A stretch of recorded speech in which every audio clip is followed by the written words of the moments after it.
അതും വളരെ വ്യക്തതയോടും കൃത്യതയോടും കൂടി താൻ ആരെ എപ്പോൾ എങ്ങനെ എവിടെ വെച്ച് കൊന്നു എന്നും കൊല്ലുമ്പോൾ ഇരയിട്ടിരുന്ന വസ്ത്രങ്ങൾ എന്തായിരുന്നു, അവയുടെ നിറം എന്തായിരുന്നു, എത്ര മണിക്കാണ് താൻ കൊല നടത്തിയത് എന്ന് തൊട്ടുള്ള ഓർമ്മകൾ ഒരാളിൽ ഉണ്ടായാൽ എങ്ങനെയിരിക്കും?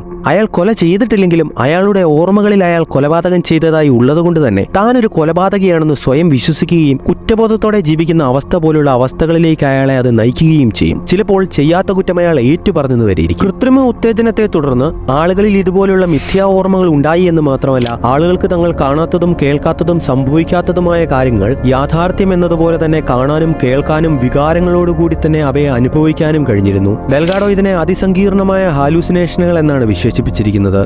ഒരാളിൽ ഭയമുളവാകുകയും തന്റെ നേർക്ക് എന്തോ വന്നു എന്നും അതെന്താണെന്ന് തനിക്ക് അറിയില്ല, ഒരു മൃഗത്തെ പോലെ തനിക്ക് തോന്നിയെന്നും പറഞ്ഞിരുന്നു. ചിലർ പാട്ടുകൾ തുടക്കം മുതൽ ഒടുക്കം വരെ അതും സ്വപ്നം കണ്ടുകൊണ്ട് കേട്ടിരുന്നതായി പറയുന്നു. അതേസമയം തന്നെ പലർക്കും ശക്തമായ ദേജാവു അനുഭവപ്പെട്ടു. അതായത് ഇപ്പോൾ തനിക്ക് സംഭവിക്കുന്ന കാര്യങ്ങളെല്ലാം നേരത്തെ തന്റെ ജീവിതത്തിൽ താൻ അനുഭവിച്ചതാണ് എന്ന് ശക്തമായി ഒരാൾ വിശ്വസിക്കുന്ന അവസ്ഥ പലരിലും ഉളവായി.